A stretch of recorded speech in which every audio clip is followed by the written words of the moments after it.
Hello बच्चों, नमस्कार। एक बार फिर स्वागत है आपका आपके अपने यूट्यूब चैनल फिजिक्स की आत्मा पर। तो बच्चों, अब हम जो प्रश्नावली हमने फर्स्ट स्टार्ट करी थी उसमें 1.1 और 1.2 के पूर्णता वीडियो डल चुके हैं। आज हम जो प्रश्नावली आपकी एक वाली है उसके विविध प्रश्नावली को हल करने जा रहे हैं, जो परीक्षा की दृष्टि से बहुत ही महत्वपूर्ण है और परीक्षा के उपयोगी इस टाइप के क्वेश्चन आपको एग्जाम के अंदर 100% देखने को मिलेंगे। तो आइए बच्चों, बिना देरी के हम क्वेश्चन आंसर हल करते हैं। ये जो 10वीं का हमने गणित की सीरीज स्टार्ट करी है उसमें आज हम विविध प्रश्नावली स्टार्ट करने जा रहे हैं। तो क्वेश्चन है, प्रातः भ्रमण पर 3 व्यक्ति एक साथ कदम बढ़ाते हैं, है ना। मतलब 3 व्यक्ति घूमने जाते हैं। ये पहला व्यक्ति है, मान लो ये दूसरा व्यक्ति है और ये तीसरा व्यक्ति है, और ये प्रातः भ्रमण को तीनों एक साथ निकलते हैं। तो इनके कदमों की माप, मतलब जो आप कदम रखते हो इस तरह से आगे बढ़ते हो, इस तरह से जो कदम रखते हो आप, मान लो पहला कदम यहाँ है तो आपका अगला कदम यहाँ होगा, है ना।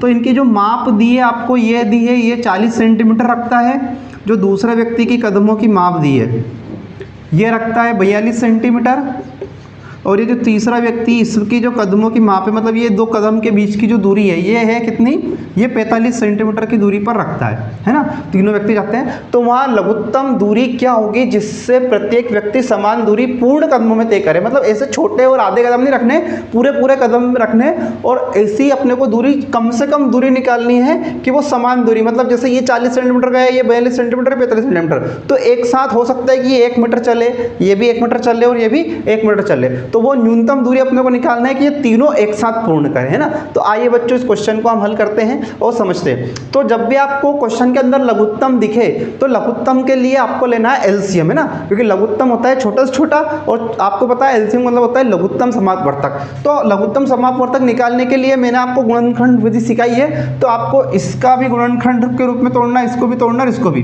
तो आइए हम सबसे पहले 40 का गुणनखंड निकाल लेते हैं। तो 40 में भाग देंगे 2 से तो कितनी बार जाएगा, 20 बार, फिर 2 से देंगे कितनी बार जाएगा, 10 बार, फिर 2 से देंगे कितनी, 5 बार, और फिर 5 से देंगे 5 × 5। तो इसका जो गुणनखंड निकला 2 × 2 × 2 × 5, तो लिख देते हैं 2 × 2 × 2 × 5। ठीक उसी प्रकार हम 42 का निकाल लेते हैं। तो 42 का गुणनखंड निकाल लो, 42 में भाग दे लो 2 से, 2 दूने 4, 2 एकम 2, फिर हम 2 से भाग देंगे, सॉरी 2 से अब जाएगा ही नहीं क्योंकि लास्ट में इकाई का अंक 1 आ गया, तो अब 3 से दे लो, 3 7 21, 7 बार चला जाएगा, और अब 7 से जाएगा, 7 एकम 7। तो इसका गुणनखंड निकला 42 का 2 × 3 × 7, है ना। और अब 45 का निकाल लो, इसी तरह से 45 का गुणनखंड निकाल लो।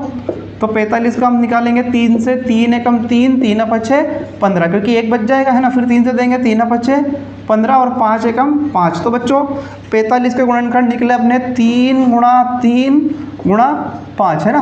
तो अपने को क्या करना है कि इसमें हाईएस्ट, मतलब जो सबसे बड़ी घात है वो वाली संख्या देखना है। तो यहाँ पे 2 कितनी बार आया, 3 बार, तो अपन इनके लिख लेते हैं। तो ये आया 2 आया 3 बार इंटू 5 आया 1 बार। फिर नेक्स्ट में हम लिखेंगे यहाँ पे तो 2 एक ही बार आया, इंटू 3 भी एक ही बार आया, और इंटू 7 भी एक ही बार आया। और इसमें 3 कितनी बार आया, इसमें आया 3 2 बार, और इंटू 5 1 बार। तो अपने को सिर्फ एक ही बार लेना है और अधिकतम घात लेना है ना। तो सबको तो लेना है लेकिन अधिकतम पावर लेना है। तो 2 की अधिकतम पावर कितनी है, 3 है, इंटू, है ना, 2 यहाँ पे एक पावर इसकी है और 2 पे यहाँ 3 पावर है। तो अपने को अधिकतम पावर मतलब अधिकतम घात लेना है, 2 पे घात 3 अधिकतम है तो वो 1 बार अपने को लेना है, इंटू 2 के बाद में 3 पे अधिकतम घात कितनी है, 2 है, तो 3 पे अधिकतम घात कितनी है, 2 है। फिर इंटू 5 आया तो 5 पे तो 1 ही है, तो यहाँ पे जाएगा 5 पे 1 ही आ जाएगा, और इंटू यहाँ पे 7 पे पावर कितनी है, 1 ही है ना। अब जो पावर है उनका गुणा कर दो। यदि देखो 2 के ऊपर 3 पावर है, मतलब 2 को 3 बार गुणा करना है, 2 का कितनी बार गुणा करना है, 3 बार। तो 2 का 3 बार गुणा करेंगे, 2 दूने 4, 4 दूने 8, मतलब 2 पे घात 3 है तो उसको लिख सकते हैं अपन 8, इंटू 3 का वर्ग कितना होता है 9, और इंटू में क्या जाएगा 5, और इंटू में क्या जाएगा 7। अब इनका आपस में गुणा कर लीजिए, ये हो जाएगा 8 नाम 72। तो 72 में गुणा करना अपने को 5 और इंटू 7 का। तो 5 का गुणा कर दो, 5 दूने 10, हासिल आया 1, और 5 7 35, और 1 कितना हो जाएगा 36, 360, और इंटू इसमें 7 का गुणा कर दो। तो इसमें 7 का गुणा करेंगे तो 0 6 7 42 का 2, हासिल आया 4, 7 तिया 21, 21 में 4 जोड़ दो, 21 और 4 कितना हो जाएगा 25। तो ये आ जाएगा 2520 सेंटीमीटर। तो वहाँ न्यूनतम दूरी होगी जब ये एक साथ पहुँचेंगे इतने इतने कदम से, वो जो दूरी होगी न्यूनतम वो हो जाएगी 2520 सेंटीमीटर। लेकिन आपको सेंटीमीटर में उतना नहीं देना है क्योंकि आपने दूरी तय करी है, तो सेंटीमीटर को मीटर में चेंज करना है। तो आपको पता है एक मीटर जो होता है 1 मीटर में होते हैं 100 सेंटीमीटर। तो सेंटीमीटर को मीटर में चेंज करना है तो ये जाएगा 1/100 मीटर बराबर 1 सेंटीमीटर। तो जब भी सेंटीमीटर को मीटर में बदलना रहे तो आपको 100 का भाग देना है। इसमें काय का भाग देना है? 100 का। 1 जीरो से 1 जीरो कट जाएगी और ये बच जाएगा 2। ये अब नीचे एक जीरो है तो जीरो कटाएंगे तो एक अंक के पहले पॉइंट लग जाएगा तो जाएगा 25.2 मीटर। ये लघुत्तम दूरी आ जाएगी, ये आपकी दूरी आ जाएगी और ये आपका राइट आंसर हो जाएगा, है ना। तो बच्चों उम्मीद करता हूँ इस तरह का अपन ने एक क्वेश्चन और किया था तो आपको ये समझ में आया होगा। यदि आपको कहीं ना कहीं दिक्कत आ रही तो आप कमेंट में पूछ सकते हो कि कहाँ पर आपको समझ में नहीं आ रहा है ना। ठीक है बच्चों, अब हम चलते हैं विविध का एक और क्वेश्चन करने। अगला जो IMP क्वेश्चन है वो अब हम करते हैं।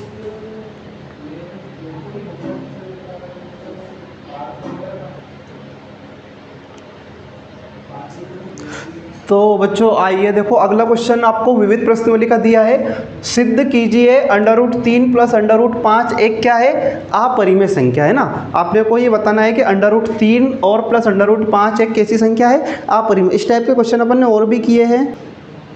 तो बच्चों इसमें आपको वही सिद्ध करना है कि √3 + √5 एक अपरिमेय संख्या है। तो हम इसके विपरीत ये मान लेते हैं, इसके विपरीत हम ये मानते हैं, इसके विपरीत हम मान लेते हैं √3 + √5 बराबर एक परिमेय संख्या है। ये क्या है? एक परिमेय संख्या, है ना। आप चाहो तो a/b भी मान सकते हो, लेकिन यहाँ पर अपन इसके बटे में भी 1 मान रहे हैं और इसके बटे में भी 1 मान रहे हैं, तो दोनों के बटे में 1 है, इसलिए क्या है? परिमेय संख्या है। अब हम यहाँ पर क्या करेंगे कि जो √5 है, √5 है उसके बराबर अपन लिख सकते हैं a - √3 लिख सकते हैं ना। तो √5 बराबर हम लिख सकते हैं a - √3, है ना। अब हम क्या करेंगे? दोनों पक्षों का वर्ग कर दो, दोनों पक्षों का वर्ग करने पर, है ना। तो ये √5 का आप वर्ग कर दो बराबर a - √3 जो है इसका भी आप क्या कर दो? वर्ग कर दो, स्क्वायर कर दो। दोनों पक्षों का वर्ग कर दिया अपन ने, है ना। तो √5 का वर्ग करेंगे मतलब इसको लिखेंगे √5 गुणा √5 और बराबर में इसको जो आप लिखोगे तो इसमें फॉर्मूला लग जाएगा। इसमें जो फॉर्मूला लगेगा a - b का होल स्क्वायर, तो इसको खोलेंगे a² + b² माइनस का 2ab, है ना। तो a यहाँ पे a की जगह a है और b की जगह जो है वो √3 है, तो a² + b² √3 का स्क्वायर करेंगे तो क्या आ जाएगा? 3 ही आ जाएगा और माइनस का 2 और a और अंडर में क्या आ जाएगा? 3 आ जाएगा, है ना। तो ये तो बच जाएगा 5, √5 का गुणा √5 में करेंगे तो रूट से रूट तो कैंसिल हो जाता है और क्या बच जाता है? 5, है ना। या फिर इसको ऐसा भी लिख सकते हो कि ये √5 का गुणा जब √5 में करते हैं तो ये आ जाता है √ के अंदर 25 और ये आ जाएगा इसका किसका वर्ग है? ये 5 का वर्ग है। इस तरह से यहाँ पे सिर्फ 5 बचेगा बराबर ये आ जाएगा आपका a² + 3 और माइनस का 2a √ में 3। इसको बराबर के इधर ले आओ और 5 को बराबर के उधर ले जाओ तो ये हो जाएगा 2a √ का 3 और बराबर में ये हो जाएगा आपका a² + का 3 और माइनस का 5। तो ये जो आपका बन जाएगा 2a √ 3 बराबर हो जाएगा आपका a² और जो आपका यहाँ पर बचेगा वो माइनस का 2 बचेगा, है ना। अब ये 2a को बराबर को उधर ले जाओ तो √3 बराबर हो जाएगा a² माइनस का 2 और बटे में क्या आ जाएगा आपका? ये आ जाएगा 2a, है ना। तो ये यहाँ पर जो अपना सोल्व करने पर जो आंसर आया मैं लिख रहा हूँ √3 बराबर आया आपका a² माइनस का 2 और बट्टे में कितना जाएगा? 2a। लेकिन ये जो 2a आया है आपका a² - 2 बटे में 2a जो आया है ये क्या कौन संख्या है? ये परिमेय है। ये कौन संख्या है? ये परिमेय संख्या है। तो इसके बराबर में √3 भी क्या हो जाएगा? ये भी परिमेय हो जाएगा, ये भी परिमेय संख्या हो जाएगा। लेकिन हम जानते हैं कि √3 एक अपरिमेय संख्या है। तो √3 क्या है? एक अपरिमेय संख्या है। तो हमने जो कल्पना की थी कि ये √3 + √5 एक परिमेय संख्या है, हमने जो कल्पना करी थी ये एक क्या है? परिमेय संख्या। तो ये कल्पना हमारी क्या हो गई? त्रुटिपूर्ण हो गई। कल्पना जो हो गई अपनी वो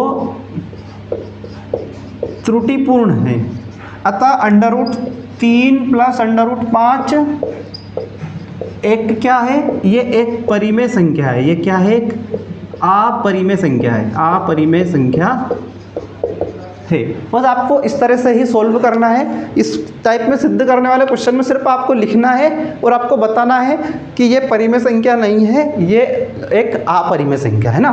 तो ठीक है बच्चों, आपको आशा करता हूँ ये वीडियो समझ में आया होगा। यदि आपको कहीं ना कहीं प्रॉब्लम आ रही है समझने में किसी क्वेश्चन को, तो आप ग्रुप में बता सकते हो या फिर कमेंट भी कर सकते हो। और मैं इन सारे जो अभी तक अपने फर्स्ट यूनिट कंप्लीट की है, इसके पूरे जो नोट्स है वो आपकी जो व्हाट्सएप ग्रुप बना है उसमें डाल दूंगा। ओके बच्चों, जय हिंद जय भारत।